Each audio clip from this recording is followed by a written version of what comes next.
ही हमें आईएएस बनाएगा, नोट्स नहीं। और दूसरी चीज एक्टिव लर्निंग, क्या सिखाया? Active learning.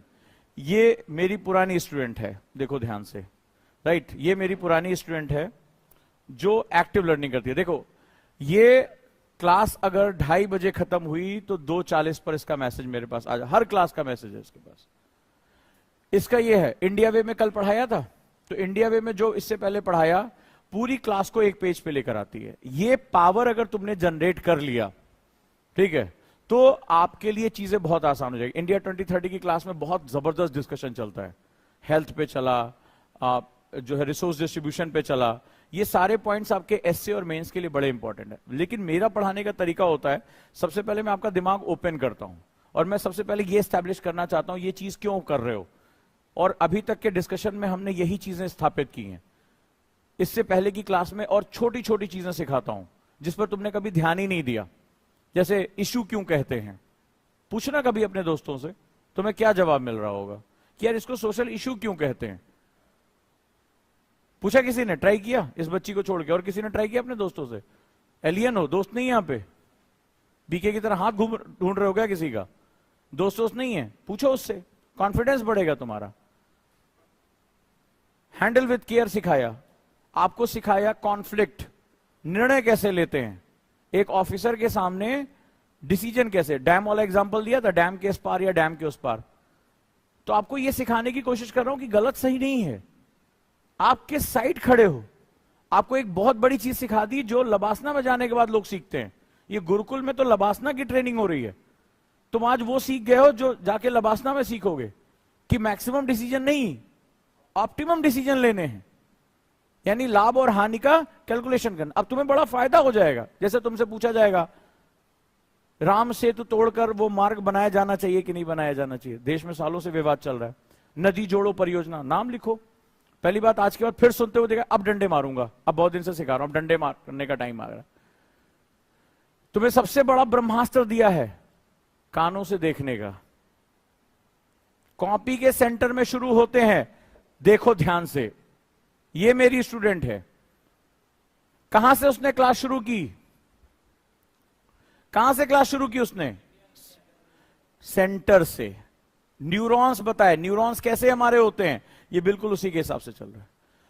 इसने पूरी क्लास का एक मैं तो कई बार इसके नोट्स देखता हूं तो मुझे लगता है कि इतना मैं खुश होता हूं, मैं हर स्क्रीनशॉट लेके रखता हूं इसके नोट्स का, क्योंकि ये बारीक से बारीक शब्दों को, और देखो तुमने एक एक वर्ड इसने यूज किया है, एक खाली एक शब्द में इसका काम हो गया, और इसने पूरे नोट्स को रख दिया। देखो सिंबल यूज किए हैं, इसका मतलब जानते हो क्या है? क्या है ये? है? इसने ये खोला हुआ है, ये बनाया हुआ है, जानते हो क्या? ये मैं समझ सकता हूं, ये वो समझ सकती हूं। तुम लोग को भी पढ़ाया है, नहीं याद है? डेमोग्राफिक विंडो ऑफ अपॉर्चुनिटी, जनांकीय अवसरों की खिड़की, जो भारत के पास 2045-47 में बंद हो जाएगी। ये देखो, और मैंने कहा था अफ्रीका में चली जाएगी, इंडिया वे की पिछली क्लास में पढ़ाया, उसने देखो यहां रख दिया। एक शब्द का इस्तेमाल, मैंने यही सिखाया था ना, तुम्हें सिखाऊंगा बिना वर्ड्स के नोट्स बनाना, सिंगल वर्ड्स के नोट्स बनाना। देखो इसने बना दिया, देख रहे हो? ये देखो, प्रोडक्टिव एज क्या है, डेमोग्राफिक विंडो ऑफ अपॉर्चुनिटी क्या है, फ्यूचर प्लान क्या है, ए से बी तक कैसे जाना है। पूरे क्लास का मैं इसका नोट्स देखता हूं, इतना खुश हो जाता हूं। इसने एक एक मेरे कहे शब्द को नोट्स पे उतार दिया। अब एक बात ध्यान रखना, ये तुम्हें सबसे बड़ी विद्या मुझसे सीखनी है। सब्जेक्ट तो सारे टीचर्स पढ़ाएंगे, हिस्ट्री, ज्योग्राफी, पॉलिटी सब पढ़ाएंगे, लेकिन वो तुम्हारा नहीं रह जाएगा। तुम एक कान से सुनोगे, दूसरी कान से हर क्लास में निकालते चले और यहां भी निकालोगे। मैं बस वो दूसरा कान तुम्हारा बंद करना चाहता हूं, और मैं तुम्हारी मेमोरी के अकॉर्डिंग गुरुकुल को बनाना चाहता हूं। तो गुरुकुल एक आश्रम व्यवस्था, यहां तुम्हें करना पड़ेगा। तुम्हारी जो पसंद नापसंद है उसको छोड़ के चले आओ। और एक बार मुझे तुम ये बताओ, एक बार अगर तुमने मेरे बोले गए हर शब्द को कॉपी में उतार दिया, ये जिंदगी भर के लिए तुम्हारा हो गया। मैं इसका 6 महीने पहले का नोट्स भी मेरे पास है, मैं जब चाहे पता कर सकता हूं इसने क्या लिखा क्या। डेट डाल दिया उसने, 17 तारीख को मैंने पढ़ाया था, और विद इन 10 मिनट्स मेरे पास ये नोट्स आ जाते हैं, विद इन 10 मिनट्स।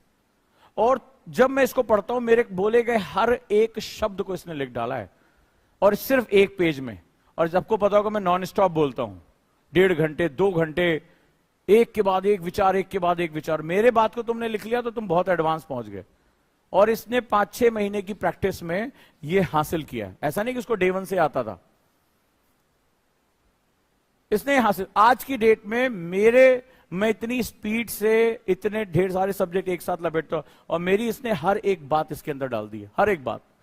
कहां कहां मैंने आउट ऑफ द पॉकेट, ये मेंस का क्वेश्चन है कि हमारे हेल्थ सिस्टम में गरीब आदमी को अपनी जेब से पैसा खर्च करना पड़ता है। भारत की गरीबी के पीछे सबसे बड़ा कारण जो है वो ये है कि उसके पास सरकारी स्वास्थ्य सुविधा नहीं है। ये मेंस का क्वेश्चन है, आउट ऑफ द पॉकेट। देखो इसने मार दिया, उसमें कुछ नहीं छोड़ा इसने, एक एक शब्द को। यही तुम्हें सिखा रहा हूं, इसी को बोलते हैं एक्टिव स्टडीज। इसी को एक्टिव स्टडी बोलते हैं कि कैसे भी देखो, जहां जहां इसको जरूरत हुई मैंने बताया कि एज 3 फैक्टर होते हैं, यंग, मैच्योर और ओल्ड। तो 2030 में डिस्कशन हो रहा था कि भारत 2030 के बारे में बात क्यों कर रहा हूं, कहीं पर भी डॉक्यूमेंट तुम्हारे पास नहीं होंगे। तो इसने सब कुछ बता दिया, यंग है, मैच्योर है, ओल्ड। देखो इसने कैसे सिंबल इस्तेमाल किए तुम्हारे सामने। तो ये होता है स्मार्ट नोट्स, इसको बोलते हैं स्मार्ट नोट्स। और ये स्टूडेंट नहीं बना है, नेहा नाम है इसका। तो आपको ध्यान रखना है कि किस तरह से हमें क्लास का आउटपुट निकालना है।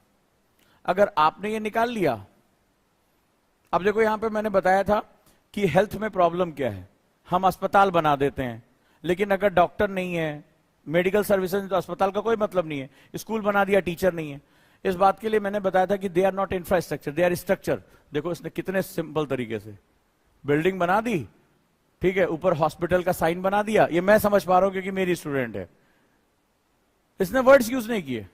फॉर एग्जाम्पल एम्स, मैंने गोरखपुर का एग्जाम्पल दिया था कि कई एम्स ऐसे हैं जहां एम्स तो बना दिए लेकिन डॉक्टर ही नहीं पहुंच पा रहे हैं। तो वहां सारे जो है, जैसे गोरखपुर एम्स में तो सारे वार्ड नहीं खोले गए, सिर्फ अभी ओपीडी ओपन हुआ है। क्यों? क्योंकि उतने डॉक्टर ही नहीं है। उनके रहने के लिए अब कॉलोनीज बनाई जा रही हैं, अच्छी व्यवस्था नहीं है वहां पे अभी बैठने। तो धीरे धीरे डेवलप हो रहा है। तो इसकी वजह से मेडिकल सर्विसेज लोगों को नहीं मिल पा रही हैं। यही पढ़ाया था मैंने। उसने हर एक चीज को लिख डाला, पूरी डिस्कशन को। और जिस दिन, यकीन मानिए, आप क्लास को इस तरह से लिखने पे आ गए, उसी दिन क्लास आपकी है। इसी को मैं बोलता हूं कानों से देखना, क्योंकि कानों से सुनोगे तो सब सुन रहे भूल जाओगे। अगर यही चीजें मैं इस पे ना लिखी हूं तो मुझे खुद नहीं याद रहेगा मैंने क्या बोला, तुमने क्या सुना। लेकिन एक बार जब तुमने लिख लिया, और मैंने तुम्हें क्या सिखाया, मेरे क्लास जो स्टूडेंट है उसके नोट्स कॉपी में नहीं होंगे, इसको दीवार पे चिपका दिया।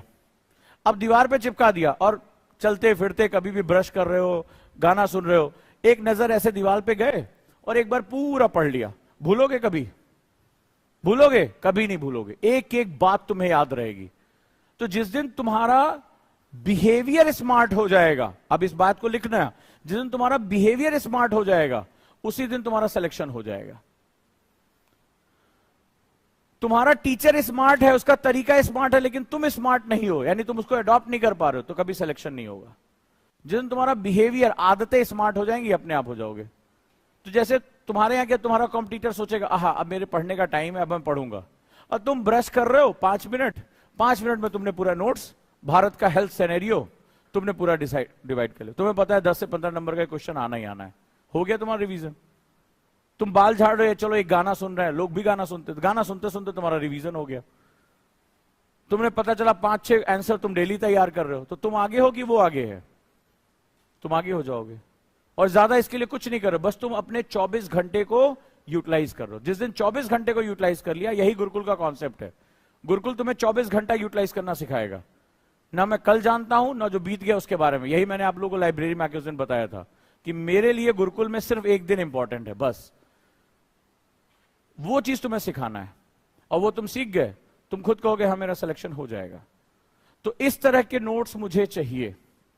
सेंटर थीम, बिल्कुल अगर कोई मुझे क्लास में सुनता हुआ दिख गया तो अभी 4-5 बार समझाऊंगा, उसके बाद एक तड़ाक से मारूंगा, उसके बाद अपने आप काम शुरू हो जाएगा। और ये करूंगा मैं मजाक नहीं कर रहा हूं। अपने सीनियर बैच से पूछ लेना कि मैं क्लास के पीछे से आता हूं, टीचर पढ़ाए मैं पीछे से आऊंगा आराम से, और मुझे कोई बैठ के सुनता हुआ दिख गया तो मैं समझ वो क्लास का वैसे बेकार है, तो अच्छा अभी भाग जाओ, तुम हमारे लिए एक सीट खाली करो, क्योंकि होना तुम्हारा सिलेक्शन वैसे ही नहीं। तुम सोच रहे हो कि ज्यादा देर तक याद, तो मैंने बता दिया है, जब हम कोई चीज सुनते हैं तो क्या होता है, केवल 11% याद रख पाते हैं, खत्म। और मैं जिस स्तर पे जाके डिबेट करता हूं उस स्तर पे तुम सुन के काम चला ही नहीं सकते। तुम्हें इस तरह से क्या करना पड़ेगा, थॉट मैप करना पड़ेगा। This is known as thought mapping, कि जो भी विचार आ रहे हैं उसको मैप कर लो, यानी आपके जो थॉट्स हैं उसको मैपिंग कर लो। अब ये हमेशा के लिए तुम्हारा हो गया, क्लियर है? तो स्मार्ट स्टडी इसी को बोलते हैं। इसका मतलब ये थोड़े ना बालों में जेल लगा के बैठ के पढ़ोगे तो स्मार्ट स्टडी है, नहीं, स्मार्ट स्टडी इसे कहते हैं। तो क्लास में क्या करना है, मैं तुम्हें बार बार क्यों सिखा रहा हूं, मुझे पता है जैसे मैं क्लास से हटूंगा तो एक स्प्रिंग थ्योरी बताई थी तुम्हें, तुम वापस वहीं पहुंच जाओगे जहां से तुमने शुरू किया था। तो वहां नहीं पहुंचने देना है मुझे, तुम्हें कहां खींच के ले जाना है, तुम्हारी सारी आदतों को मुझे चेंज करना है, तब जाके सक्सेस मिलेगा। ठीक है, चलिए अब हम शुरू करते हैं। तो हमारा डिस्कशन जो है बड़े अलग अलग लेवल पे चल रहा है, राइट। अब डिस्कशन में हम डिस्कस कर रहे हैं किसके बारे में, सिलेबस के बारे में। और सिलेबस में हम सबसे पहले किसके बारे में बात कर रहे हैं, इंडियन सोसाइटी के बारे में। तो आप लोगों को ये पता है, एक इंपॉर्टेंट जो है वो घोषणा हमारे लिए है, और वो ये है कि जो हमारा बैच है गुरुकुल, वो 2 पार्ट में डिवाइड हो रहा है। ठीक है, एक गुरुकुल 2024 वो भी 12 सितंबर से, और गुरुकुल 2025-26, क्योंकि दोनों के टेम्परामेंट और दोनों की स्पीड में हम काफी अंतर कर रहे हैं। हमें आपका बिहेवियर समझ में आ रहा है, आपका बैकग्राउंड समझ में आ रहा है, आपको भी समझ में आ रहा है कि आप कितना तैयार हैं। ठीक है, और दोनों के रिक्वायरमेंट में अलग है। तो हम 2024 और 2025 को अलग करने की कोशिश कर रहे हैं कि हम दोनों को अलग अलग लेकर चलें। तो 2024 का जो करिकुलम होगा वो आपको पता है 26 तारीख को पेपर है, उसके लिए हमें तैयारी करनी होगी, उनका दबाव अलग लेवल पे होगा। तो 2024 उनके लिए जो इतना प्रेशर डील कर लेंगे, जिनको सिर्फ गुरुकुल में 1 साल रुकना है, जिनको गुरुकुल में 2 साल रुक के अपने आप को और ज्यादा तैयार करना है, उनको ऐसा लगता है कि पीछे से बैकग्राउंड हमारा बहुत वीक है, अभी मुझे चीजों को सीखने समझने में दिक्कत होती है। हमेशा खुद के लिए ईमानदार रहना। क्या होता है, कई बार हम बाजार को देखकर या दूसरों को देखकर हम बहुत जल्दी डिसीजन ले लेते हैं। एग्जाम्पल लेता हूं, मेरी खुद की सिस्टर जो है आईएएस है, तो हमें उसकी पढ़ाई लिखाई सब कुछ पता है। तो 11वीं क्लास में जब आप में से शायद कोई द हिंदू नहीं पढ़ता होगा, इंडियन एक्सप्रेस नहीं पढ़ता होगा, वो 2 न्यूज़पेपर पढ़ती थी, मैपिंग पे उसकी कमांड थी, बेसिक चीजें पढ़ती थी। ग्रेजुएशन के साथ हमेशा वो अपडेट होती रही। उसके बावजूद उसका सेकेंड अटेम्प्ट में उसने यूपी में सबसे टॉप रैंक निकाली, सबसे बढ़िया 51th रैंक आई उसकी, आईएएस है, तेलंगाना कैडर। तो वो उसके पीछे कोई कहे अरे 1 साल में आईएएस बन गए, 2 साल में। अगर मैं जानता हूं कि जिस समय आप यूपीएससी के बारे में जानते भी नहीं होते हैं, उस समय से वो मैपिंग करना, एनसीईआरटीज पढ़ना, 2-2 मैगजीन कवर करना, एक मैगजीन आया करती थी सीएसआर, उसको पढ़ते रहना, जीके में बहुत अपडेट रहा करती, डिबेट में पार्टिसिपेट खूब किया करती थी। तो वो उसका बेस इनरिच होता चला गया। अब सवाल है कि जब आप अपने आप को चेक करो, नहीं साहब वो एक वीडियो देखी थी, एक रील देखी थी, 1 साल में आईएएस बन जाएंगे, तो पहले चेक करो कि इससे पहले तुमने पूरा न्यूज़पेपर कब पढ़ा था लास्ट टाइम। हीरो हीरोइन छोड़ के कब तुमने भारत की विदेश नीति, फॉरेन पॉलिसी, सोशल इश्यूज, इन पे कब कैप्चर किया था। तुमने मैपिंग को कब से बहुत अच्छे, तुम्हें सारे देशों के नाम का, उसकी मुद्रा के नाम, राजधानियों के नाम, रूट्स के नाम, महासागरों के नाम तुम्हें कितने पता है, पर्वत पठार झीलें, ये तुम्हें कितना पता है, माउंटेन कहां है, लेक्स कहां है, तुम कितनी बार गए और तुमने रिसर्च पेपर रखा है, या तुमने डिबेट क्लब में गए, एनसीईआरटीज तुम्हारी कितनी कमांड में है। अगर ये सब कुछ है तब तो माना जाएगा तुम अब यूपीएससी के लिए तैयार हो रहे हो। ये बात अपने आप से पूछना, ये बड़ा इंपॉर्टेंट है। और सिर्फ एक रील देख लिया कि वो फलानवा गाड़ी से उतर रहे, 1 साल में उन्होंने बोला आईएएस बन गए, तो ये पीछे का बैकग्राउंड जरूर चेक कर लेना। वो भी तब जब घर में ब्यूरोक्रेट थे, तब मैं बात बता रहा हूं, उसके बाद भी एक फेलियर का सामना करना पड़ा। बचपन से ही माहौल मिला हुआ था कि हाँ इस तरह से पढ़ाई करनी है, इस तरह से चीजें करनी है। तो ये एक बड़ा इंपॉर्टेंट जो है वो एक आपको समझना पड़ेगा कि ये चीजें कैसे होती हैं। अब जब आप खुद को सोचें तो ये सोचें कि मुझे कब अपना फर्स्ट अटेम्प्ट देना है, लेकिन उसके पहले मेरी तैयारी। अब आपको समझ में आएगा, मैंने आपको बताया प्री मेंस और इंटरव्यू क्या होता है। पहली बात तो आज आपको पहली बार बहुत से लोगों को पता चला कि प्री मेंस इंटरव्यू का सही मतलब क्या होता है। ऑब्जेक्टिव किसे कहते हैं, ऑब्जेक्टिव में रीजनिंग क्या होती है, मेंस क्या होता है, इंटरव्यू क्या होता है। तो 3 स्तर पे तुम्हें तैयारी करनी है। और मैंने बताया था कि यहां 2 तरह का सिलेबस है, एक यूपीएससी का सिलेबस है, और मैंने एक लाइन और बोली थी, आप खुद का अपना सिलेबस है।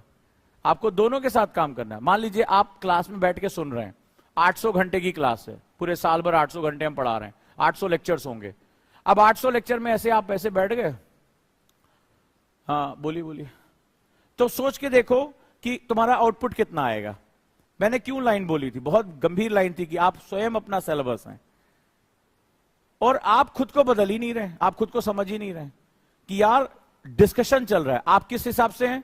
आपके कॉलेज में आपको सिखाया गया था कि एक नोट्स दे दिया जाएगा, प्रीवियस ईयर 5 क्वेश्चन पढ़ लेंगे, आप बी कॉपी सी कॉपी भर देंगे, आप पास हो जाएंगे। ऐसा कई बार आपने किया होगा। बट यूपीएससी में तो शब्द सीमा, समय की सीमा, यानी वर्ड लिमिट, टाइम लिमिट, सब कुछ होता है। तीनों लेवल के एग्जाम का नेचर अलग है। प्रीलिम्स में वो आपसे कॉज एंड इफेक्ट पूछते हैं, मेंस में आपसे कम शब्दों में एक्सप्रेशन पूछते हैं, इंटरव्यू में किसी भी चीज पर आपके विचार से, वो बोलने का एग्जाम, वो लिखने का एग्जाम है, वो ऑब्जेक्टिव एग्जाम, नेचर ही अलग है उसका। तो 3P मॉडल बताया था तुम्हें, बताया था कि 3P ही तुम्हारा जान बचाने का तरीका है, पेशेंस, पर्सिस्टेंस एंड प्रैक्टिस। तो ये सारी चीजों पे अगर आप क्लास में एक्टिव लर्निंग नहीं करेंगे, क्योंकि 12-13 साल आपको पैसिव लर्निंग सिखाया गया है, कोई मतलब नहीं है। एक शब्द मैंने आपको दिया था, एक कॉन्सेप्ट दिया था, हैंडल विथ केयर। ये सीखना सबसे महत्वपूर्ण है। एक एक शब्द को निचोड़ो कि ये बात क्यों कही जा रही है। हैंडल विथ केयर, कि मुझे ये वर्ड दिया गया, इसका मतलब क्या है, इसका सही मतलब क्या है। तो अगर आपको लगता है कि आपको ये सब सीखने में समय ज्यादा लगेगा तो अनड्यू प्रेशर मत लेना। क्यों? कारण क्या है? मान लीजिए मन है 2024 में आईएएस बन जाए, लेकिन बेसिक्स बहुत कमजोर हैं।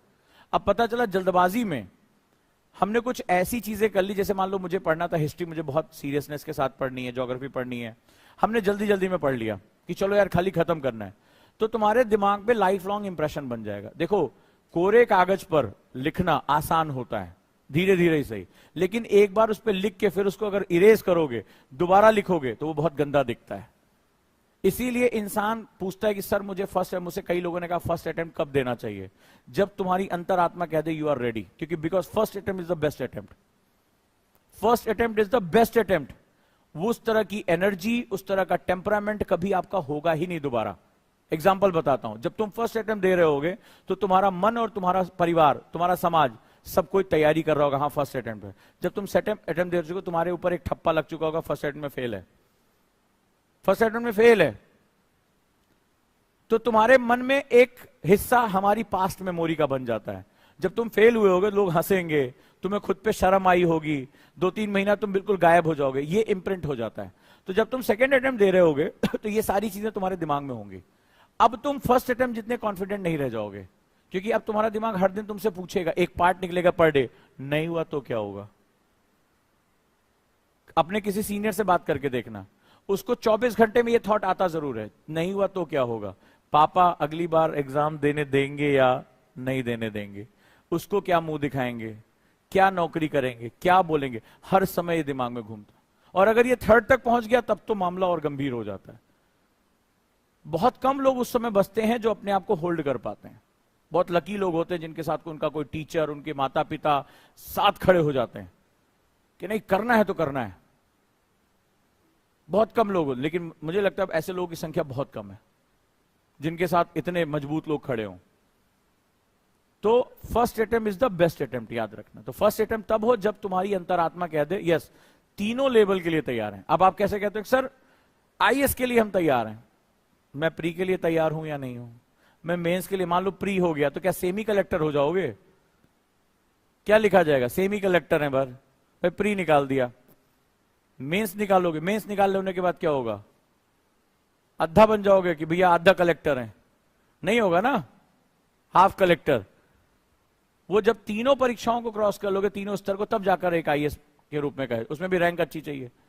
तो इसका मतलब है कि तीनों परीक्षाओं के लेवल पे हम तैयार। मान लीजिए आप लिखते बहुत अच्छा है, लेकिन किसी ने सामने खड़ा है, जरा बेटा बताना इस सवाल का जवाब।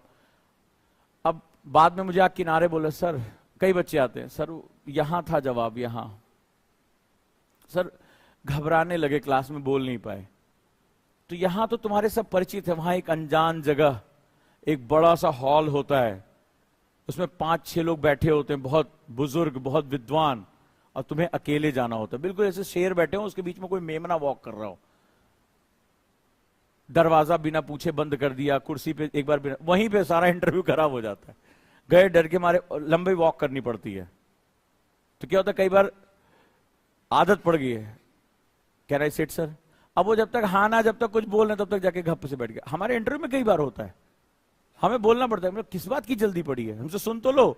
वो अंदर से वो होल्ड करके, दरवाजे खोलने से होल्ड करके बैठे, कुर्सी दिखी बैठ जाए, जान बचे हमारी, तो हमें बोलना पड़ता है किसने कहा तुमसे बैठने के लिए। अब वो इंटरव्यू देने जा रहा है, इतना पढ़ा लिखा है, ऐसा कोई बच्चा तो है नहीं, पता चला पिछली बार भी इंटरव्यू दिया था, लेकिन उसको ध्यान ही नहीं रहा कि कुर्सी पे पूछ के बैठना है। उसने क्वेश्चन पूछा, हमने बिना जवाब दिए, हम जानबूझ के रुक गए, वो बैठ गया। और तुम हंस रहे हो, बहुत से इंटरव्यू में तुम्हें वीडियो दे सकता हूं, ये हालत होती है। तो इसका मतलब मुझे तीनों स्तर पर तैयार होना है, ये कोई छोटी मोटी बात नहीं है। इसीलिए मैं कहता हूं आईएएस व्यक्ति नहीं, व्यक्तित्व का इम्तिहान है, बदलना पड़ेगा खुद को तुम्हें, लिखना, बोलना, चलना। इसीलिए बोला था कि जब इस क्लास में आओ तो ये सोच कर आओ कि तुम ऑफिसर हो। ऑफिसर बनने के लिए इस क्लास में कतई मत आना। और चाहत और इच्छा का अंतर बताया था ना तुम्हें, बहुत कुछ सिखाया मैंने इस बीच में तुम्हें। एक चाहत और एक जो होती है डिमांड। तो चाहत तो हमारी बहुत कुछ है, चाहत का मैंने एग्जांपल दिया था ना, जेब में क्या है, चॉकलेट तुम्हारी चाहत है, गिफ्ट तुम्हारी चाहत है, लेकिन तुम क्या हासिल कर पाओगे, एग्जाम्पल बताया था ना। सेम तुम्हारी लाइफ ऐसे चलती है। तो तुम्हें क्या करना पड़ेगा, अगर तुम्हारी जेब में वैल्यू बढ़ेगी तभी तुम्हारी चाहत तो मांग में कन्वर्ट हो पाएगी, डिमांड में। तो तुम्हें क्या करना पड़ेगा, अगर तुम चाहते हो कि आईएएस का सपना, टॉप रैंक का सपना, कई बार बच्चा आके मेरे से बोल देता है, बहुत लोगों का काउंसलिंग किया, और एक को तो मैं कभी जिंदगी में भूल नहीं पाऊंगा, मुंह में गुटखा दबाया हुआ था, मैं काउंसलिंग कर रहा था, आगे बैठा हूं, पहले पूरा इंस्टीट्यूट ऐसे आंखों से नहीं आ रहा, ऐसा क्या पढ़ाएंगे आप कि प्रथम प्रयास में हम आईएएस बन जाएं। मैं कभी भूल ही नहीं सकता उसको। तो विजय दीनानाथ चौहान की तरह बैठ गए उसमें, तो ऐसा क्या पढ़ाएंगे, ऐसा क्या है आपके इंस्टीट्यूट में कि हम प्रथम प्रयास में आईएएस बन जाएं। हम कहे पहला तो एक काम ये करो, जो मुंह में तुम्हारे दिव्य ज्योति जल रही है उसको पहले थूक के आओ जरा किनारे, जो तुमने दिव्य बूटी दबा रखी है उसको पहले थूक के आओ, ताकि दो लोग बात करें ढंग से लगे, ऐसा लग रहा है कि अवध के नवाब से हम बात कर रहे हैं, हमा मियां। तो ये तो हालत थी।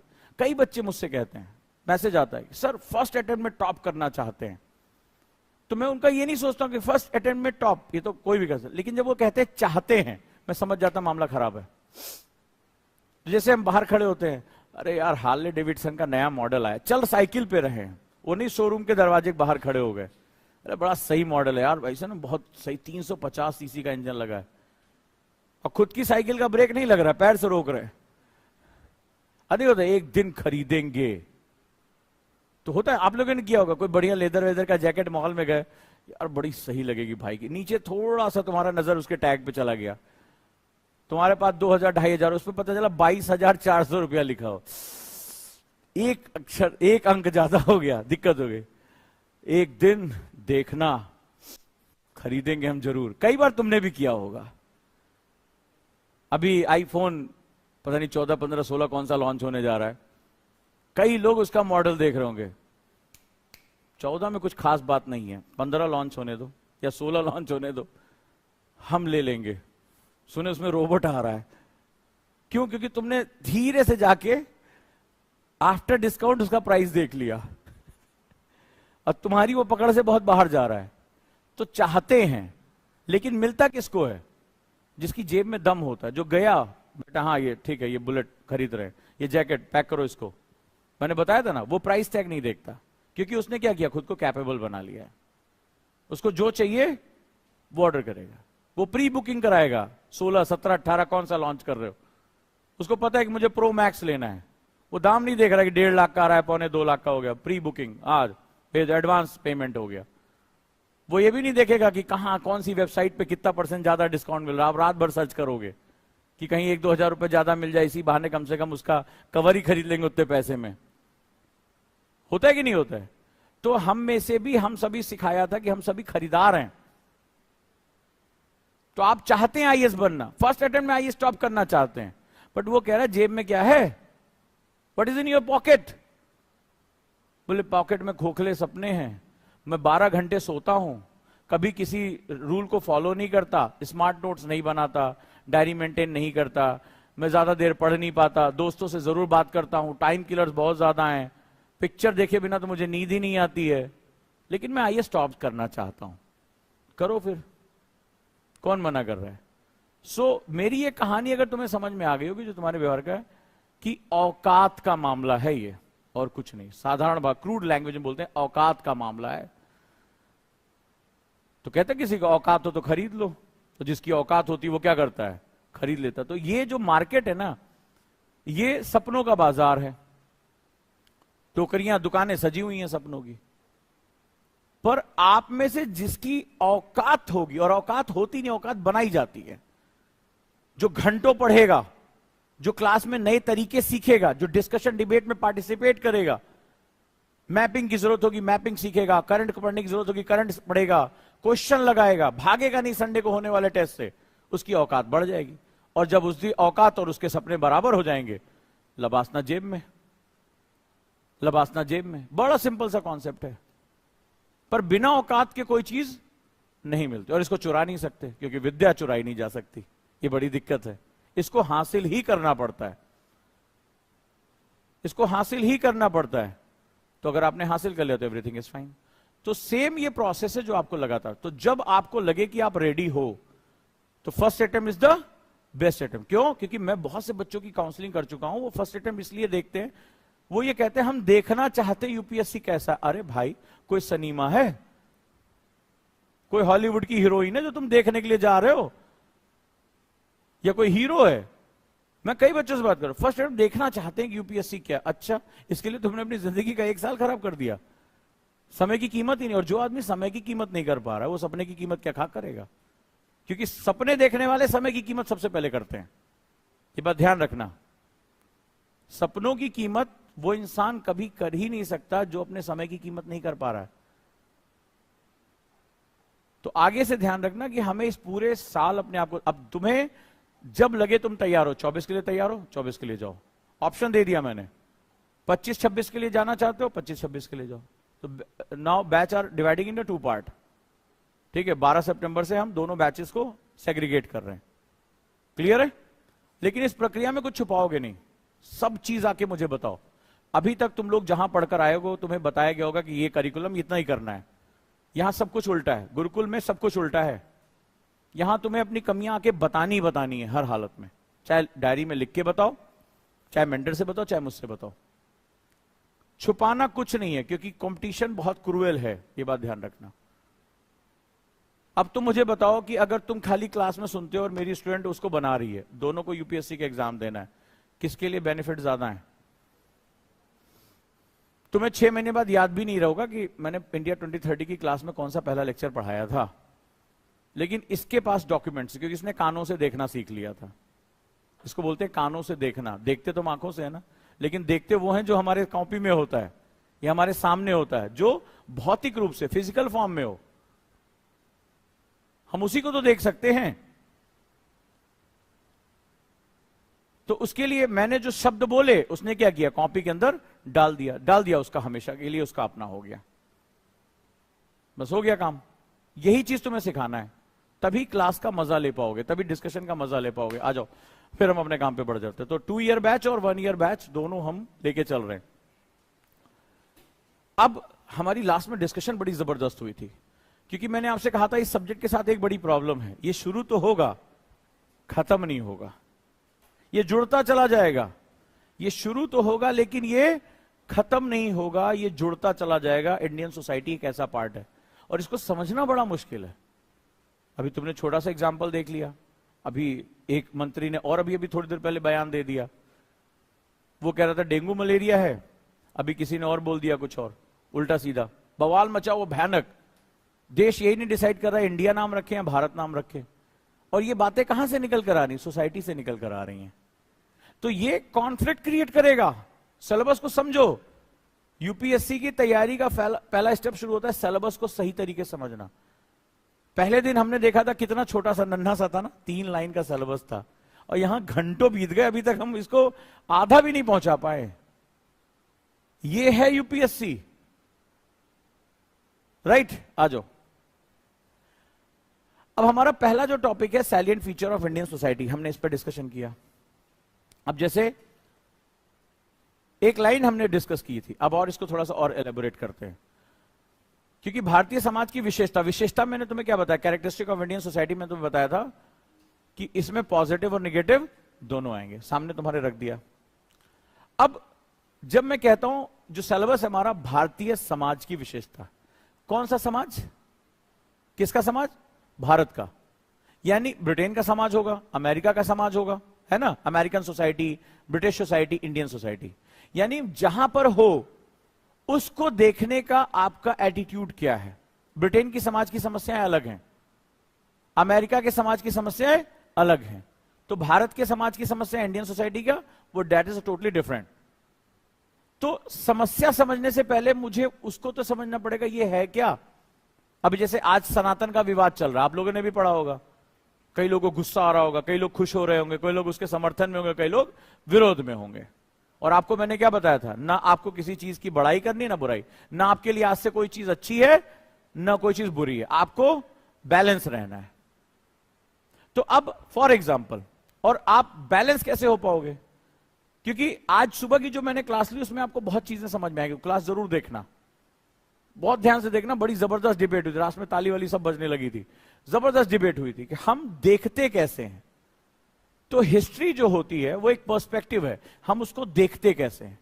तो भारतीय समाज के बारे में बात करें तो एक बहुत प्राचीन संस्कृति है, यानी बहुत एंशिएंट टाइम से चली आ रही, इट्स फ्रॉम एंशिएंट टाइम। जब एंशिएंट टाइम की बात कर रहे हैं तो इसके दो कैरेक्टर हैं, one is conventional, second one is modern. ठीक है, तो मॉडर्निटी को लेकर आज मैंने सुबह बड़ी जबरदस्त एक डिबेट हुई है हमारी, तो मॉडर्निटी को लेकर जो बात हुई है वो समझना बड़ा जरूरी है।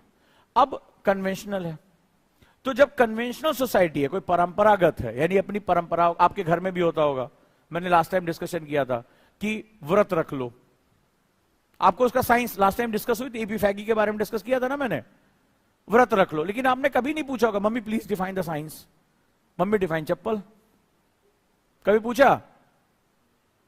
तो ये बोला गया 16 सोमवार के व्रत रख लो, अच्छा पति मिलेगा, लड़कियों के बताया गया, हिंदू धर्म में मान लो बता दिया, रोजे रखो 1 महीने का। आप कभी पूछो साइंस बताओ मेरे को, साइंस बताओ मेरे को कि क्यों रखें, क्यों ये वाला मंगलवार का व्रत क्यों रखें, व्रत का कॉन्सेप्ट क्या, फास्टिंग, व्हाट इज फास्टिंग।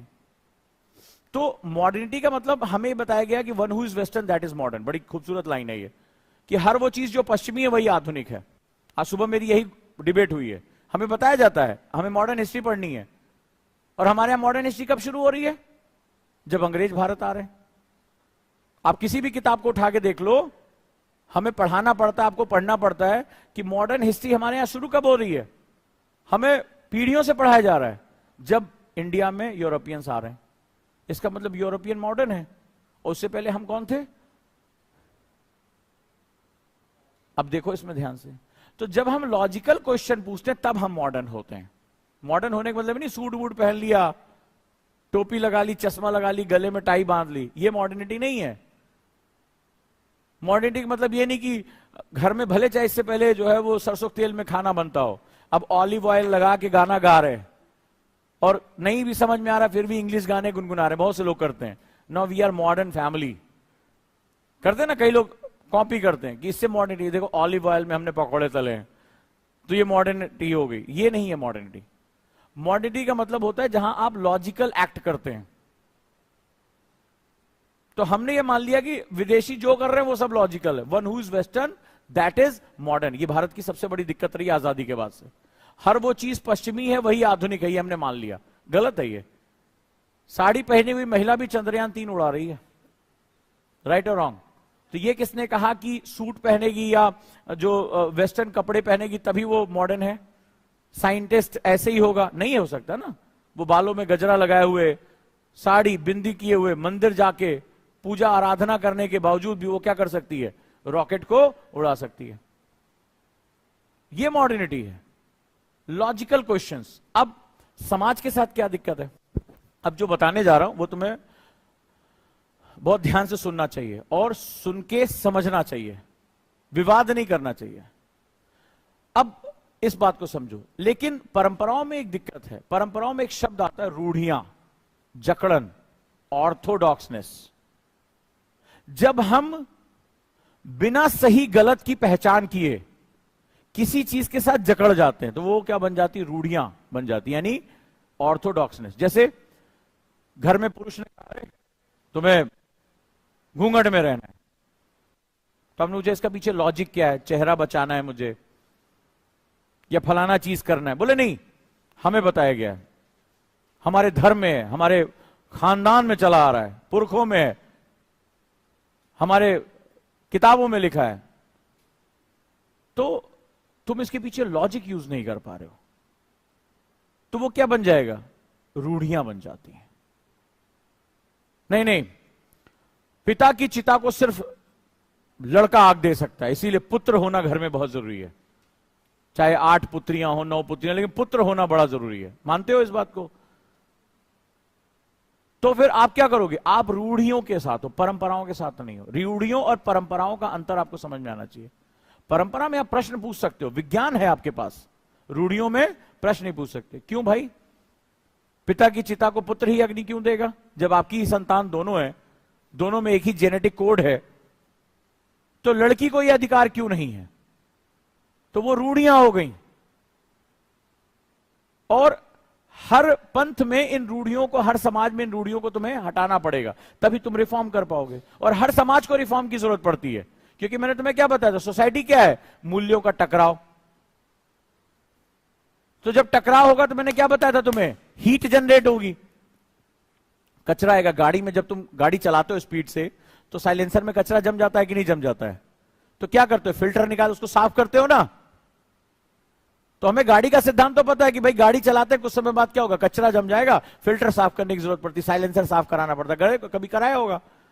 तो जब सोसाइटी में फ्रिक्शन होगा तो कचरा नहीं जमेगा, उस कचरे को तुम्हें निकाल के बाहर करना है। तो रूढ़ियों और परंपराओं का अंतर समझना बड़ा जरूरी है। और मॉडर्निटी को लेकर एक और दिक्कत हो गई।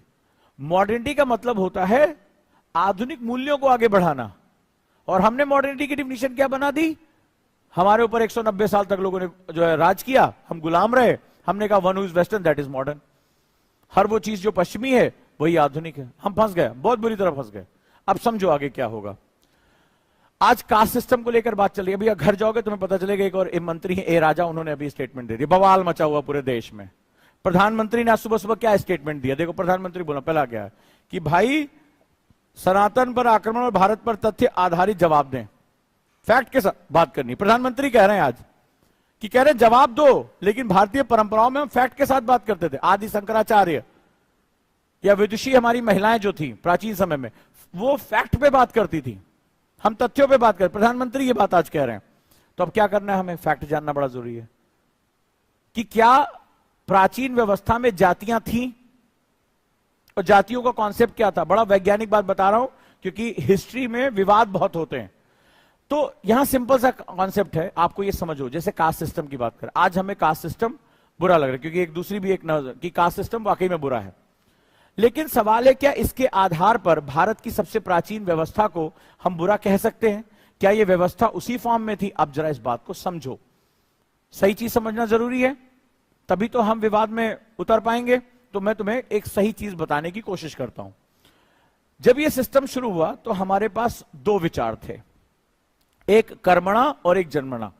There are two type of thinking. ठीक है, अब समझो इसको। तो जो हमारी व्यवस्था थी वो कर्मणा आधारित थी। कर्मणा, कर्म, that is related from the Sanskrit word कर्म। माना जाता है भारत चूंकि प्राचीन समय में फर्स्ट एडी में हम पूरी दुनिया का 42% व्यापार किया करते थे, पूरी दुनिया का 42% ट्रेड हमारे पास था। तो जादू तोड़ने से तो नहीं आता होगा। ट्रेड करने का मतलब, व्यापार करने का मतलब क्या होता है, we have very skilled labour. था ना हमारे पास, हमारे पास सबसे स्किल्ड लेबर थी, यानी हमारी घर घर में इंडस्ट्री थी। हमारे यहां सबसे अच्छा कॉटन, सबसे अच्छा हमारे यहां मेटलर्जी, सबसे अच्छी हमारे यहां मेडिसिन।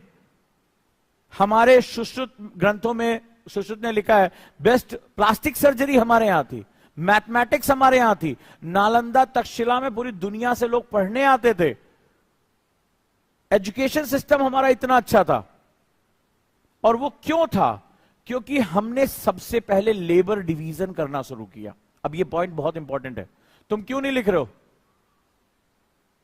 डिस्कशन को लिखना है तुम दोनों को, नए हो ना, लिखते जाओ। हमने सबसे पहले लेबर डिवीजन यानी श्रम का विभाजन करना सीख लिया। और लेबर कौन होती है? इकोनॉमी की कोर होती है।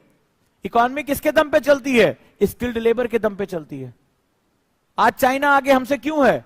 क्योंकि उसके पास क्या है? स्किल्ड लेबर है, और तुम्हारे पास स्किल्ड लेबर नहीं है। स्किल्ड मतलब क्या होता है?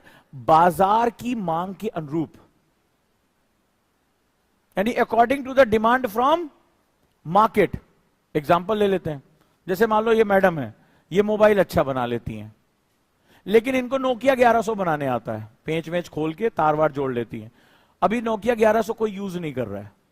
अभी कौन, मान लो चाहते हैं भाई आईफोन 14 कोई ठीक कर ले, उसका डिस्प्ले ठीक कर ले, लेकिन इनको बटन वाले फोन ठीक करने आते हैं।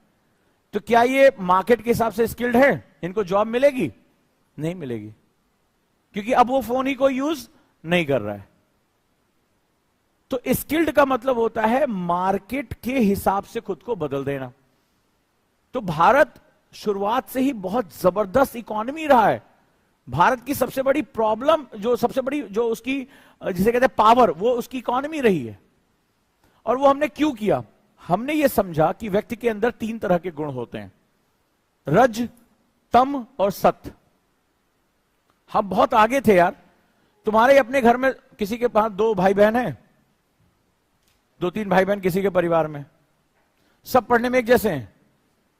मान लो तुम्हारा नेचर सात्विक है, तुम्हारा पूजा पाठ में मन लग रहा है, काम धाम में शांत है, लेकिन एक उदंडी होगा, एक पढ़ने में अच्छा है, दूसरा। भाई माता पिता के जेनेटिक्स तो सबके अंदर समान है, लेकिन एक परिवार के तीनों भाई बहनों में एक बहुत बोलने वाला, एक बहुत शांत है, एक बहुत चंचल है, बदमाश है, लड़ाई झगड़े में लगा रहता है। तुम्हें लड़ाई झगड़े से डर लगता है, तुम्हारा हृदय कांपने लगता है जब लड़ाई झगड़ा होता है। और एक को तो बस जैसे मौका मिले चढ़ बैठो। एक खेल में अच्छा है, तुम्हारा खेलने का मन नहीं करता, तुम वीडियो गेम खेलते रहे, पढ़ते रहते हो। तो एक ही परिवार में अगर 3 लोग हैं, 4 लोग हैं, तो तीनों का नेचर, चारों का नेचर क्या है? अलग अलग है। नोटिस करके देखा कभी? तो क्वेश्चन करो क्यों अलग है, जबकि वो एक ही मां बाप की संतान है। तो सबको एकदम आइडेंटिकल होना चाहिए। विज्ञान कहता है कि सब में जीन क्या है? समान है। हम कई बार अपने माता पिता की तरह दिखते भी हैं, हमारी नाक आंख अपने माता पिता से मिलती जुलती है, तो फिर क्यों अलग हुए? क्योंकि भारत ने यह बहुत पहले तय कर लिया था कि हमारे 3 गुण हमें डिफाइन करते हैं, रज यानी सिल्वर, तम यानी डार्क, और सत्य। ये 3 गुण होते हैं। इंसान को ये 3 गुण डिफाइन करते हैं, और इसके आधार पर उन्होंने कर्मणा के हिसाब से डिवीजन किया। उनको यह समझ में आ गया था कि इकोनॉमी को रन करना है तो लेबर को वेल डेवलप करना पड़ेगा। तो इन्होंने क्या किया? एक हॉरिजेंटल व्यवस्था बनाई। सत मतलब आध्यात्मिक होना, जो थिंकिंग, जैसे वैज्ञानिक हो गया, उसको पढ़ने लिखने में मन लग रहा है, स्पिरिचुअलिटी में मन लग रहा है, थिंकिंग में मन लग रहा है। रज है, लड़ाई झगड़े में। तम है, उसको कुछ और काम नहीं करना, वो हल्के फुल्के काम करना चाहता है। तो अलग अलग सबके गुण हैं, इन्हीं का मिक्सअप हम तैयार होते हैं। तो इसके आधार पर हमने व्यवस्था बनाई, सिस्टम बनाया, that is on the basis of कर्मणा, और हमने नाम रखा वर्ण, दैट इज अ वर्ण सिस्टम। क्योंकि ब्रिटिश ने हमारी चीजों को बहुत करप्ट किया, यूरोपियन ने हमारी सिस्टम को बहुत खराब किया, उन्होंने हमारी हर चीज को गलत इंटरप्रेट किया, तो हमने वर्ण बनाया। तो वर्ण, वर्ण का मतलब होता है रंग। रंग, वर्ण का मतलब कलर होता है, दैट इज अ मींस, वर्ण is a Sanskrit word that is from colour, रंग से आया हुआ है। और इन एलिमेंट्स के रंग अलग अलग होते हैं। तो ये देखो हम इतना इंटरनल हम कितना इन्वॉल्व थे।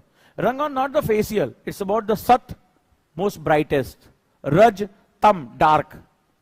और हमने कहा कि हमें समझ में आ गया हर कोई पढ़ने में अच्छा नहीं हो सकता, किसी को लड़ने में भी बड़ा मजा आता है, किसी को खेलने में, किसी को बिजनेस करने में बड़ा मजा आता है। तुम देखो मारवाड़ी कम्युनिटीज को, तुम्हारा दिमाग नहीं लगेगा, लेकिन उनका दिमाग हर जगह पैसे में। तुम शेयर मार्केट उठा के देख लो, बिजनेस उठा के देख लो, तुम्हें सारे गुजराती मारवाड़ी तुम्हें दिखाई पड़ेंगे, खूब पैसा उनके पास है। वो जेनेटिक कल्चर को अपना लेके चल रहे आगे। तो क्या हुआ? सिंपल, लेकिन ऐसा नहीं कि सारे मारवाड़ी अमीर हैं, फिर तो सारे को हो जाना चाहिए। तो इंटरेस्ट की बहुत इंपॉर्टेंट। तो ये क्या होता है? स्किल है, ये स्किल बेस है। तो हमने स्किल बेस के लिए कैटेगरीज बनाई जिनकी बराबर वैल्यू थी। This was a horizontal base, यानी ब्राह्मण, क्षत्रिय, वैश्य, शूद्र हमने बनाया। शूद्र वाज नॉट कि उनका स्लेव था, ये हमारा सिस्टम था। मतलब वन हु, जो पढ़ाने का काम करेगा, पढ़ने का काम करेगा, वो एनीबडी कैन बी ब्राह्मण। कोई भी ब्राह्मण हो सकता था जो पढ़ने लिखने का काम कर, क्योंकि ब्राह्मण के नियम बहुत कठिन थे। अगर आपको कुछ मिल रहा था तो आपसे छीना भी बहुत जा रहा था। ब्राह्मण के नियम बड़े खतरनाक थे, उसके लाइफ स्टाइल बहुत ही टफ थी। उसका काम था स्टडी करना, वेदों का अध्ययन करना, लोगों को पढ़ाना, लेकिन वो पूरा जीवन भिक्षा मांगेगा, उसको दान मिलेगा, वो संपत्ति अर्जित नहीं कर सकता। ये समाज के नियम थे। हाईएस्ट पोस्ट मिली हुई थी, बहुत सम्मान था, यहां तक कि ब्राह्मण अवध्य था। अगर वो कोई क्राइम भी कर दे तो उसकी हत्या नहीं हो सकती, राजा उसकी हत्या नहीं कर सकता, उसको मृत्युदंड नहीं मिल सकता था, इतना वो था। अगर वो राजा के दरबार में चला जाता तो राजा अपना जो है सिंहासन छोड़ देता था। ऋषि मुनि ब्राह्मणों को क्या करता, अपने सिंहासन पर बिठाता तो उनके पैर धुलता था, और उस धुले हुए से अपना आज इस बात को बोलेंगे तो मार हो जाएगी। लेकिन उसके पीछे उसके नियम थे कि वो वन में रहेगा, वो कुटिया में रहेगा, और वो पूरा जीवन संपत्ति नहीं संग्रह कर सकता है, वो पूरे जीवन भर दान मांग कर खाएगा। तो देखो समाज नियमों से चलता है कि हमने तुम्हें सम्मान दिया लेकिन तुम्हें धन नहीं दिया। अब देखा दूसरा गुण किसमें, लड़ाई झगड़े का गुण है, साहस से वीरता है, पढ़ने लिखने में मन नहीं लग रहा है। आज हम क्या होता है, हर स्टूडेंट करे जाओ या डिग्री लेने के लिए, अब वो जाके मास्टर पीट आता है, दोस्तों को मार आता है, क्योंकि वो पढ़ने के योग्य नहीं है। हमारे इस चक्कर में क्या हुआ, अंग्रेजों ने हमारा सिस्टम खराब कर दिया। आज इस चक्कर में ना वो पढ़ पा रहा है ना कोई काम कर पा रहा है, मानते हो ना। हमारा एजुकेशन सिस्टम ही बर्बादी का कारण बन गया। अब उसका वो कॉलेज में भी जाके वही गुण अपनाता है, मार पिटाई का। देखो कभी हर कोई टॉपर होता है क्लास में। कुछ लोग अपने आप नेचुरली पढ़ने का मन होता है, लेकिन कुछ लोग बड़ा संघर्ष करके, मार कुटाई करके, घर में पिटाई करके, ट्यूशन लगा के जबरदस्ती पढ़ाया जाता है, क्योंकि हमारा इंटरनल नेचर अलग है। इंटरनल नेचर, अब देखो उनको नींद आ रही है, उन्होंने अभी जमाई ले ली। मैंने आपको पहले दिन क्या सिखाया था, अगर हम 12 मिनट से ज्यादा अगर हम इनएक्टिव रहेंगे तो हमें स्लीप मोड में चले जाएंगे। इसीलिए मैंने कहा एक्टिव नोट्स बनने चाहिए, आपका हाथ चलते रहना चाहिए, इसी को एक्टिव नोट्स कहते हैं, नहीं तो स्लीप मोड में चले जाओगे और पूरा साल स्लीप मोड में निकल जाएगा। अभी ये नए नए आए, आज पहला दिन है, तो अभी इसको थोड़ा सा रमने में टाइम लगेगा, तो याद रखना इस बात को। तो अभी क्या है, हॉरिजॉन्टल व्यवस्था। फिर जो युद्ध कर सकता है उसको क्षत्रिय नाम दे दिया, जो व्यापार कर सकता है और जो कोई वैल्यूलेस काम कर रहा है उसको शूद्र कह दिया। तो ये क्या था, ये कर्मणा बेस था, ये लेबर डिवीजन पे था, श्रम के विभाजन पे, ताकि इकोनॉमी में क्या हो सके, जिसको जो स्पेशल काम दिया जा सके वो मिल जाए, यानी इकोनॉमी में बेस्ट स्किल को हम यूटिलाइज कर सके, बेस्ट स्किल को। तो ये हमारी प्राचीन व्यवस्था थी। आगे चलकर जब कोई सिस्टम चलता है तो उसमें बहुत ढेर सारी चीजें आ जाती हैं। इस सिस्टम को चेंज कर दिया धीरे से, और ये बहुत रिजिड हो गया। और ये किस पे आधारित हो गया, जन्मना पे, on the basis of birth, कि अब ब्राह्मण के घर पैदा हुए तो तुम ब्राह्मण हो, क्षत्रिय के घर पैदा हुए तो तुम क्षत्रिय हो। और क्या हुआ, ये वर्टिकल सिस्टम हो गया, वर्टिकल सिस्टम। अब वर्टिकल में क्या होगा, एक ऊपर हो गया, बाकी नीचे हो गए। अब ये ब्राह्मण ने अपने आप को सबसे ऊपर कर लिया, बाकी सिस्टम नीचे आ गया, तो नीचे वालों से संघर्ष शुरू हो गया। ये क्या हुआ, ये ऊपर वालों से संघर्ष करने लगा, क्षत्रिय ब्राह्मण से, और नीचे जो दो है उनको दबाने लगा। ये क्या हुआ, वैश्य ऊपर के दो लोगों से लड़ने लगा और नीचे वाले से संघर्ष होने लगा। नीचे वाला तीनों से दबा हुआ था, और फिर क्या हुआ, संघर्ष बढ़ता चला गया। तो इससे क्या हुआ, समाज में एक बहुत बड़ी विकृति आ गई, दिक्कत आनी शुरू हो गई। तो हमने जो कर्मणा आधारित बनाया था उसको हमने किस में कन्वर्ट कर दिया, जन्मणा में। तो किसी प्राचीन संस्कृत के साथ ये होता है, उसको लगातार क्या करना पड़ता है, रिफॉर्म से होकर गुजरना पड़ता है। इसीलिए हम इन चीजों पर क्या कर रहे हैं, हम रिफॉर्म्स की बात करते हैं, हम इसमें सुधारों की बात करते हैं। लेकिन सुधार का मतलब ये नहीं होता कि सिस्टम को खत्म कर दो। कहते हैं ना, गाड़ी धुआं दे रही है, तो इसका मतलब थोड़ा ना गाड़ी का इंजन निकाल के बाहर कर दोगे। क्या करोगे, साइलेंसर ठीक कराओगे, धुआं क्यों दे रही है वो चेक कराओगे। तो जैसे इन्होंने कहा कि भाई डेंगू मलेरिया की तरह इस सिस्टम को खत्म कर दो, दैट इज नॉट पॉसिबल, क्योंकि उसी ने तुम्हें बेस्ट लेबर डिवीजन दिया था, उसी ने तुम्हें क्या दिया था, सबसे बेस्ट तरीके से आउटपुट देने का काम किया था। अब तुम मुझे बताओ, देश के लिए सबसे जरूरी क्या है, इकोनॉमी। जब पेट भरा होगा, घर सर पे छत होगी, अवसर होंगे, तभी तो हम आगे चलकर समृद्ध हो पाएंगे, नहीं तो क्या करेंगे हम।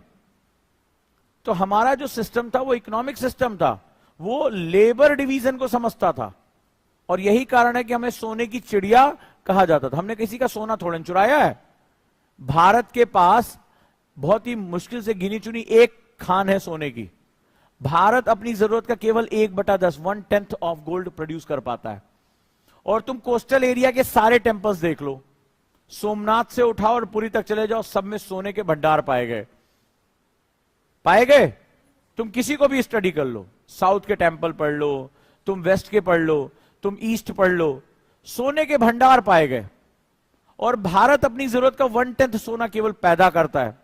अगर वो सोना हमारा खुद का होता तो हम तो अपनी जरूरत के लिए पैदा नहीं कर पाते। हमारे पास केवल एक कोलार की खान है बस, और कुछ नहीं है। क्योंकि सोना मिलता है कॉन्ग्लोमरेट्स में, और वो कॉन्ग्लोमरेट्स हमारे यहां नहीं पाए जाते। नेचर ने हमें कॉन्ग्लोमरेट्स नहीं दिए हैं। इसका मतलब जो भारत में सोना है, जिसके लिए भारत को सोने की चिड़िया कहा जाता था, वो सोना हमने क्या किया था? अर्न किया था, कमाया था। और आज तुम इतने बेवकूफ तो नहीं होगे कि तुम्हें यह नहीं पता कमाया कैसे जाता है। हमने उसके बदले कुछ बेचा होगा, और बेचने के लिए तुम्हारे पास कुछ होना तो चाहिए, और वो सबसे बेस्ट होना चाहिए। तभी तुम्हारे बदले कौड़ी नहीं दे रहे हैं, सोना दे रहे हैं। टॉलमी लिखता है अपनी किताब में कि भारत दुष्ट देश है, ये हमारा सारा सोना चांदी खींचे लिया जा रहा है। वो आके हमें दे देते थे, क्योंकि बहुत दूर से ट्रेड करने आते थे, तो और कुछ तो लेके नहीं चल सकते। सबसे बहुमूल्य हीरा, सोना, चांदी, ये अपना थैली में बांध के निकलते थे, लाके इंडिया को दे देते थे। इंडिया से मसाले, कपड़े, नाव बनाने की तकनीक, दवाइयां, यहां तक कि राजा महाराजा हमारे विद्वान लेके जाते थे। चलो भाई हमारे दरबार में बैठो, हमारे लोगों को कुछ बताओ। ये हालत थी हमारे पास। हमारे यहां हम उसे बोलते हैं अरे मंदिर है, अरे कैलाशा टेम्पल। अरे टेम्पल बोलने से पहले समझो आर्किटेक्ट क्या है। तुम ये सोच के देखो कि इतनी बेहतरीन, तुम कहते हो वाह कितना सुंदर मूर्ति है, पहले रुक के सोचो बनाई किसने होगी? बनाई किसने होगी? आज हमसे तो नहीं बनती। कौन यूनिवर्सिटी बता दे कितनी अच्छी मूर्ति बना सकते हो, कि सिंगल स्टोन को काट के और तुम इतनी सुंदर सुंदर मूर्तियां बना दोगे। तो ऑब्वियस सी बात है, आज तुम कुछ चीज सीखते हो तो किसी इंस्टीट्यूट में जाके सीखते हो ना। तो कौन से इंस्टीट्यूट रहे होंगे जिन्होंने इतनी अच्छी मूर्तियां बनानी सिखाई? इसका मतलब भारत में जो एजुकेशन था वो बहुत हाई लेवल पे था। कौन से ऐसे टीचर्स रहे होंगे जिनको इतनी स्किल थी? और आज सीरिया में स्कूल बना के, अफगानिस्तान में स्कूल बना के दिखा सकते हो? दिखा सकते हो? सीरिया में, इराक में, यहां मतलब है कि यूक्रेन में अभी एक रूम खत्म। इसका मतलब है जब मेरे एजुकेशन, मेरे टीचर्स हाईली क्वालिफाइड होंगे, तो इसका मतलब प्रशासन कैसा होना चाहिए? प्रशासन कैसा होना चाहिए? बहुत ही एडवांस होना चाहिए। चाहे गवर्नमेंट बोलो, चाहे राजा बोलो, वो कैसा होना चाहिए? वो प्रोग्रेसिव होना चाहिए। आज कोई लड़की जाके कहे मैं तालिबान के शासन में जा रही हूं, अफगानिस्तान में फुटबॉल खेलूंगी, पैर और सर दोनों गायब हो जाएगा। वो कहेंगे मैं डिग्री लेना चाहती हूं। 6ठी क्लास के बाद एजुकेशन बंद कर दी लड़कियों की। आप चेहरा नहीं दिखा सकते, सिर्फ लड़की ही लड़की को पढ़ाएगी, तो प्रोफेसर ही नहीं मिल रहे पढ़ाने के लिए।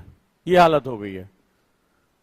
तो प्रोग्रेसिव सोसाइटी होगी, राजा जब प्रोग्रेसिव होगा, शासन जब प्रोग्रेसिव होगा, तभी तो इंस्टीट्यूट्स प्रोग्रेसिव होंगे। हाँ या ना? तो जरा लिंक करो। इसी कारण हम दुनिया में सबसे टॉप पे थे। अब उसमें एक कुरीति आ गई है। कास्टिज्म नो डाउट एक बहुत बड़ी कुरीति है, कोई डाउट नहीं है। लेकिन हमें क्या करना पड़ेगा? इसको सुधारने के लिए हम ही अपना इलाज करेंगे। कोई फॉरेनर लाके इसको इलाज नहीं करेगा कि इसको मानने वाले लोगों को खत्म कर दो, इसको इरेडिकेट कर दो। मतलब तुम तो वही बात करो, कोई गाड़ी अचानक से धुआं देने लगी, बोले गाड़ी को जला दो, धुआं दे रही है। वही बात हो रही है। तो गाड़ी को जला दोगे, थोड़ी देर बाद क्या होगा?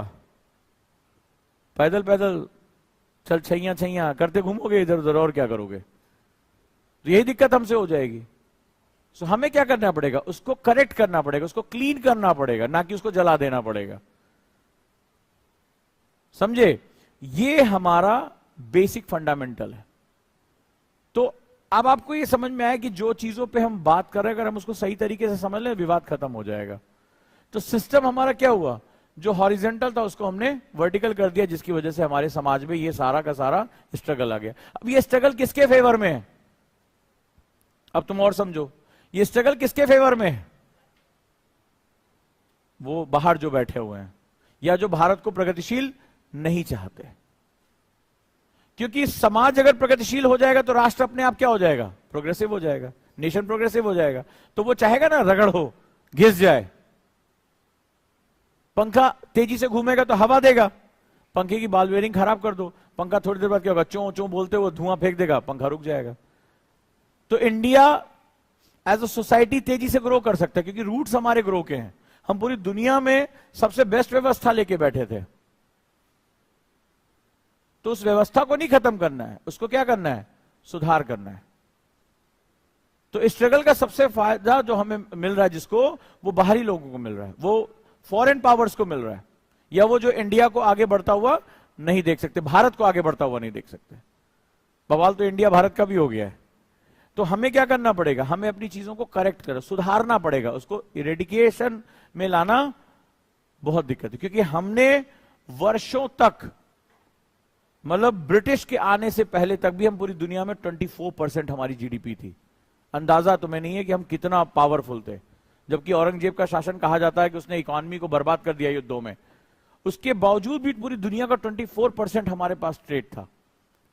तो एक समय जब हम अपने स्वर्णिम काल में थे, जिसे हम समुद्रगुप्त का काल, और उस समय हमारा ट्रेड कहां होगा, अंदाजा लगाओ, हम कहां पर पहुंचे होंगे।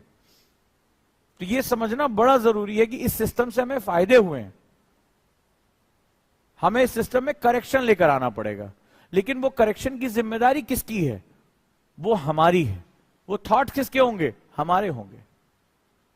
इसीलिए सोसाइटी को सही तरीके से समझना बहुत जरूरी। क्लियर है आज का कॉन्सेप्ट? अब इस जो अभी कंट्रोवर्सी चल रही है, इस पर तुम्हारे पास एक अलग पॉइंट ऑफ व्यू आ गया। तो आज जन्मना और कर्मणा का कॉन्सेप्ट समझ में आया, ठीक है? तो ये समझ में आया कि हम किसी सिस्टम में, हमारा अगर वो सिस्टम है जिसका हमने लाभ कमाया है, तो हमें उसको क्या करना पड़ेगा, उसके माध्यम से हम बहुत कुछ हासिल कर सकते हैं। क्लियर है? चलिए, आज के लिए इतना ही ये डिस्कशन। अब आगे थोड़ा सा और हम इसको बढ़ाएंगे धीरे धीरे करके। करंट अफेयर्स और द हिंदू की क्लासेस ठीक चल रही हैं। न्यूज़पेपर सबसे जरूरी है आपके लिए, क्योंकि इसी से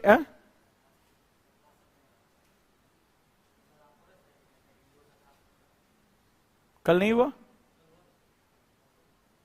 तुम कहां थे?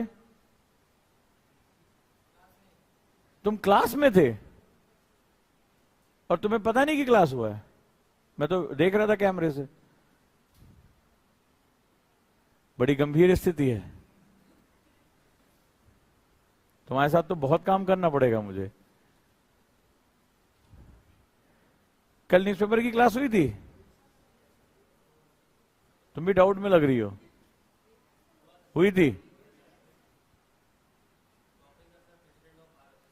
ओ तेरे की, तुम कहां थे?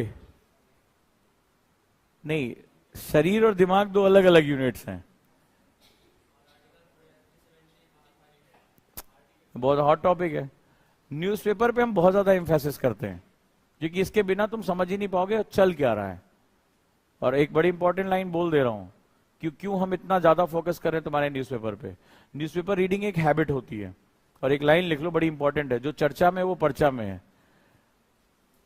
One who is in news must be in your UPSC paper. जो चर्चा में है वो पर्चा, यानी एग्जाम। जो चर्चा में वो पर्चा में है। So you have to identify जो चर्चा में वो इवेंट है या इशू है। पूरे टाइम आपको ढूंढना पड़ेगा। एज अ बिगिनर आपके लिए बहुत मुश्किल होगा कि जो बात आ रही है वो इशू है या इवेंट है। तुम्हें इवेंट नहीं टच करना है, तुम्हें इशू टच करना है। G20 कहां हुआ? दिल्ली में। ये क्या है? इवेंट है। G20 में क्या क्या हुआ और क्या क्या नहीं हुआ, ये भी इवेंट है। लेकिन क्या हुआ और क्या नहीं हुआ, इसका कारण क्या है, ये इशू है। सी जिनपिंग नहीं आए, इवेंट है। भारत वो क्यों नहीं आए, ये इशू है। उसके पीछे ट्रेड वॉर है, सीमा विवाद है, अमेरिका का एंगल है। ये मैंने अभी द इंडिया वे की क्लास में सिखाया है, आप देखिए जरूर वो क्लास। और भारत इसको काउंटर कैसे करेगा, ये इशू है। तो आप अभी बहुत इमेच्योर इस मामले में कि आप इवेंट और इश्यूज के बीच का अंतर कर सकें, और ज्यादातर बच्चे यही करते रहते हैं, वो इवेंट को यूपीएससी मान लेते हैं। यूपीएससी कहता है I am just focusing on issues, क्योंकि उसको आपकी इंटेलेक्चुअलिटी चेक करनी है। इवेंट एब्सोल्यूट है, आज है, आज ही के मामले में बात कर लें, तुम्हें पता चल गया कहां होगा, कितनी तारीख को होगा, तुमने याद भी कर लिया होगा। बट ये G20 क्या है, इसकी इतनी इंपॉर्टेंस क्यों है, ये कितने दुनिया की जीडीपी अपने साथ रखता है, कितनी आबादी को अपने साथ रखता है, और अगर चीन और रशिया नहीं आ रहा है तो भारत उसको कैसे काउंटर कर सकता है, ज्वाइंट डिक्लेरेशन क्या है, इसका क्या इंपैक्ट आएगा, ये चीजें समझना तुम्हारे लिए इशू है। और ये तुम समझना सीख गए तो चीजें बहुत आसान हो जाएंगी। तो हम लगातार इस पर फोकस करते रहेंगे, ठीक है। इसीलिए सिलेबस को बहुत ध्यान से आपको समझना है, और सिलेबस को आपको धीरे धीरे लेके जाना। अब देखो, इंडियन सोसाइटी में एक छोटा सा टॉपिक हमने उठाया था, और अभी बात कहां तक बात निकली है तो दूर तक जाएगी, पता चला आधी कॉपी तुम्हारी इसी चक्कर में भर जाएगी। इसीलिए कहा था ये भानुमति का पिटारा, याद है ना, पेंडोरा बॉक्स है, इसको खोल दिया तो अब ये तुम्हें पता नहीं कहां लेके जाएगा। तुम्हें समझ में आएगा कि इन्होंने बड़ी चालाकी दिखाई थी, छोटा छोटा अपना पैसा बचाने के चक्कर में प्रिंट किया था, छोटे छोटे 2 पॉइंट कितने सुंदर सुंदर लिखा था जीएस पेपर 1 में, इंडियन सोसाइटी। क्या यार, कितना पैसा बचा लिया। और ओजांग सर क्या कर रहे हैं, कितने पेज पहुंच गए, वो देखो, पेज पे पेज बढ़ते जा रहे हैं। ये भानुमति का पिटारा खुला है, लेकिन इसके बिना तुम न्यूज़पेपर नहीं पढ़ पाओगे, तो ध्यान से इसको करना है, ठीक है। चलिए अभी हम अगले टीचर को भेजते हैं, लगे रहिए। और आप में से कितने लोगों ने डिसाइड कर लिया 2 ईयर में कौन जा रहा, 1 ईयर में हो गया है, बाकी है, हो गया? कुछ लोग हाथ नहीं उठा रहे हैं, अरे बात करो जल्द, ये मजाक बात नहीं है। गाड़ी के पीछे लिखा होता है सावधानी हटी दुर्घटना घटी, क्योंकि इससे तुम्हें पता चलेगा तुम्हें अपने ऊपर कितना प्रेशर डालना है, ध्यान रखना। और प्रेशर क्या होता है, फोर्स पर यूनिट एरिया। अब तुमने दिमाग का एरिया छोटा, तुमने देखा होगा ट्रक का टायर मोटा होता है, साइकिल का टायर पतला होता है, तो साइकिल पे उतना वेट नहीं डाल सकते ना, फोर्स पर यूनिट एरिया काम करता है। तो दिमाग का भी विकास हुआ नहीं, उस पर तुमने अगर प्रेशर डाल दिया तो बैठ जाएगा वो। तो अगर किसी को डाउट है तो वो बातचीत हमसे कर सकता है कि मुझे 2024 में जाना है या 2025 में या 2026 में, लेकिन सोच समझ के जाना है। First attempt is the best attempt. और तुम क्लास में रहने की आदत डालो, शरीर अभी से मत त्याग करो, ठीक है। तुम तो योगी बाबा की तरह हो गए। ये मन की चंचलता के बारे में डे 1 से बात किया था हमने, बताओ कल इतनी बढ़िया क्लास हुई, सबने इतने सबसे करंट के आर्टिकल चल रहे हैं, और तुम मुझसे कह रहे हो क्या क्लास नहीं हुई। मैं भी घबरा गया, मैंने कहा मैंने तो कैमरे में देखा था, सर का शरीर यहीं था। ये पुरानी बीमारियां जाते जाते जाएंगी। इन्होंने, तुम ऑनलाइन के युग में बड़े हुए हो ना, कोरोना काल ने बहुत लोगों को बिगाड़ा है। उसमें नहीं होता था ऐसे चेहरा बना दो वो फ्रीज हो गया और तुम गायब हो गए। सर को ऐसे बड़ी देर तक देखते रहे, सर को लगा सामने वाले का जो है डाटा खत्म हो गया है, वो फ्रीज हो गया है, और तुम अपना उसको बंद करके इधर माउथ कर। मैंने देखा 2 बच्चे सुबह सो रहे थे, लेकिन मोबाइल ऑन था, विंडो क्लोज था, और दोनों चद्दर तान के सो रहे हैं। तो मैंने कहा ये मोबाइल क्यों ऑन, बोले क्लास चल रही है, हमने जगाया, ये सच्ची घटना है। बोले हाँ, वो सुबह 7:30 बजे सर आ जाते हैं, और दोनों एकदम, मतलब लाशों को भी कफन में ऐसे नहीं लपेटा जाता जिस तरह से, मतलब अंदर आवाज, हवा, विचार कुछ न कान में जा पाए, ऐसे मतलब चद्दर तान के सोए थे। मैं तो बहुत देर तक सोचता रहा ऑक्सीजन पास कहां से हो रही है, और उधर मोबाइल ऑन है, आवाज आ रही है, कोई बोल रहा है, वो बोलने वाला भी सोच रहा होगा पता नहीं उसने भी अपनी आवाज रात में रिकॉर्ड करके ना छोड़ दी हो, उसको भी कोई फर्क नहीं पड़ा। जैसे हम लोग पढ़ाते समय बोलते हैं क्या कर रहे हो क्या कर रहे हो, उस बंदे ने भी कुछ बोला ही नहीं, वो बस अपना खत्म। और ये हमारे जो शिक्षार्थी हैं ये चद्दर तान के सो रहे हैं। मैंने नई शिक्षा व्यवस्था का जन्म मैंने देखा, तब हमें समझ में आया कि मतलब आध्यात्मिकता क्या होती है। हर बात के लिए क्लास में रहना जरूरी नहीं है, जागना जरूरी नहीं है। उन्होंने अलग ही लेवल पे जाके एजुकेशन लेना शुरू कर दिया था। ये टेलीपैथी के माध्यम से पढ़ रहे थे, मतलब आंख बंद किया, सब निद्रा में गए और टीचर के दिमाग के साथ न्यूरॉन्स को कनेक्ट किया और सारा का सारा इंफॉर्मेशन ले लिया। तो मुझे लग रहा है उसी युग में तुम बड़े हुए हो, लेकिन यहां दिक्कत है, फ्रीज नहीं हो पाओगे और गलत आदमी के सामने बैठे हो, ऊपर से सबसे आगे बैठे हुए हो।